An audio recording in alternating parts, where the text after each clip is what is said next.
सभी लोगों को नमस्कार भाई लोग, कैसे हो सब लोग। और अभी आजकल जो काफ़ी विवादों में चल रहा है ग्रीनलैंड का मसला, उसी के बारे में बात करना था। तो भाई ग्रीनलैंड जो है भारत के 2/3 हिस्सा के बराबर है। सोच लो कितना बड़ा देश है। मतलब कई यूरोपीय देश मिलके एक ग्रीनलैंड होता है, ठीक है।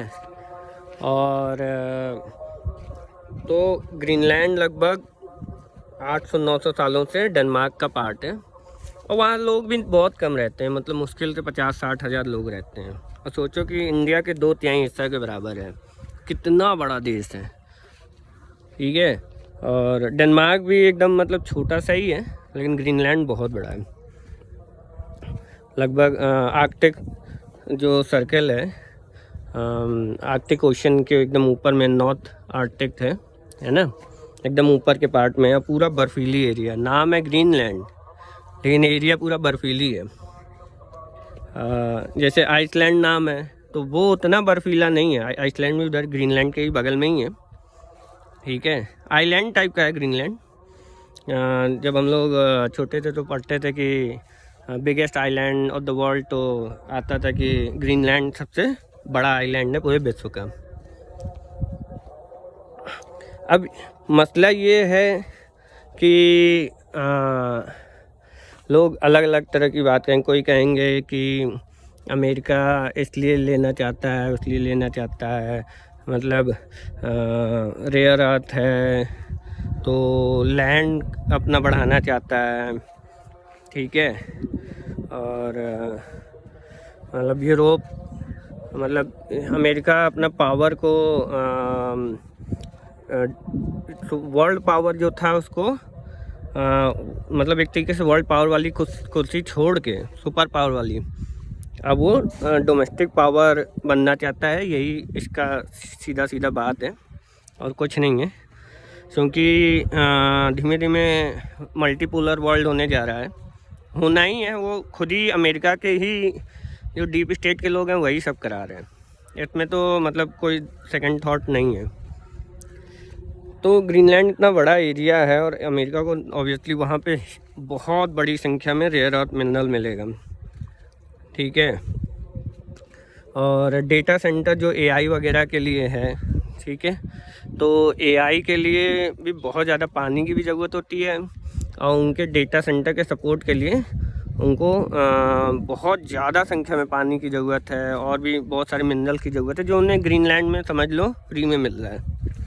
अभी अमेरिका ने न जाने कितने लाख डॉलर पर सिटीजन ऑफ़र किया है, तो 50-60 हज़ार लोग रहते हैं। मतलब बड़ी ही अजीब सी बात है कि क्या देश को ख़रीदोगे तुम पैसा दे के। हालांकि ऐसा हुआ है, अलास्का को अमेरिका ने ख़रीदा ही था रशिया से, ठीक है। तो ये है कहानी बेसिकली। वहाँ ग्रीनलैंड में जो लोग हैं वो वाइकिंग पीपल शायद बोला जाता है उन्हें, और पूरा वैसे ही रहते हैं। बहुत ही इनहेबिटेबल प्लेस है, मतलब वहाँ रहना इतना आसान नहीं है। तो बात यह है कि अब यूरोप वाले सारे कंट्री मिल के कह रहे हैं कि हम यूएस को रोक लेंगे। उनको कह रहे हैं कि हथियार ले जा रहे हैं, अपने आदमी डिप्लॉय कर रहे हैं, ठीक है। कह रहे हैं हम टैरिफ से नहीं डरते। यूएस ने अपना ट्रम्प जो है पागल टाइप का आदमी, इसने और टैरिफ बढ़ा दिया यूरोपियन कंट्री के ऊपर। अब इसका सीधा सीधा मतलब तो ये तो देखो है ही कि जो नाटो है वो तो ख़त्म है। क्योंकि नाटो चलता किसकी वजह से था? यूएस के ही फंडिंग से चलता था। अब यूएस खुद ही उससे दूरी बना रहा है और बनाना ही है, क्योंकि उनके पास पैसे ही नहीं है। 38 ट्रिलियन डॉलर का तो लोन है उनके ऊपर। अनलिमिटेड पैसा जो छापते थे वो छापते छापते अब ख़त्म हो गया, अब नहीं कर पा रहे हैं। क्योंकि डी-डॉलराइजेशन जो हो रहा है, हर एक कंट्रियां आपस में ही ट्रेड कर रही हैं अपनी करेंसीज में। अभी उतने नहीं हुए हैं बट शुरू तो हो ही गया है। वैसे भी अमेरिका खुद ही डी-डॉलराइजेशन में सबसे ज़्यादा आगे बढ़ के कह रहा है कि करो।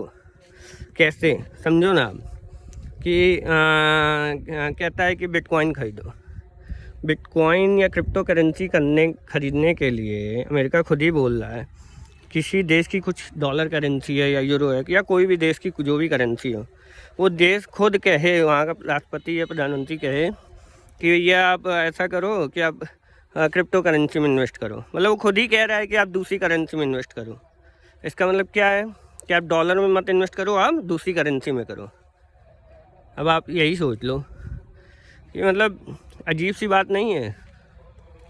हमारे देश में अगर डॉलर चल रहा है या यूरो चल रहा है, रुपीस चल रहा है, तो हम क्यों बोलेंगे कि भैया तुम क्रिप्टो यूज करो। मतलब हम खुद ही चाह रहे हैं कि हम मेरी करेंसी दुनिया के देश यूज ना करें। और क्रिप्टो करेंसी का क्या है, उसके तो कोई बैकअप ही नहीं है, कुछ है ही नहीं, वो खाली मतलब फोकट की चीज़ है, कुछ है ही नहीं कोई। जैसे डॉलर फिर भी ऑयल बेस पे था, पेट्रो डॉलर बोला जाता है, उससे पहले गोल्ड बेस पे था। तो इस तरह मतलब अजीब सी बात है। बाकी रही बात यार, देखो ग्रीनलैंड का है, अमेरिका कब्जा करेगा, कोई रोक नहीं पाएगा।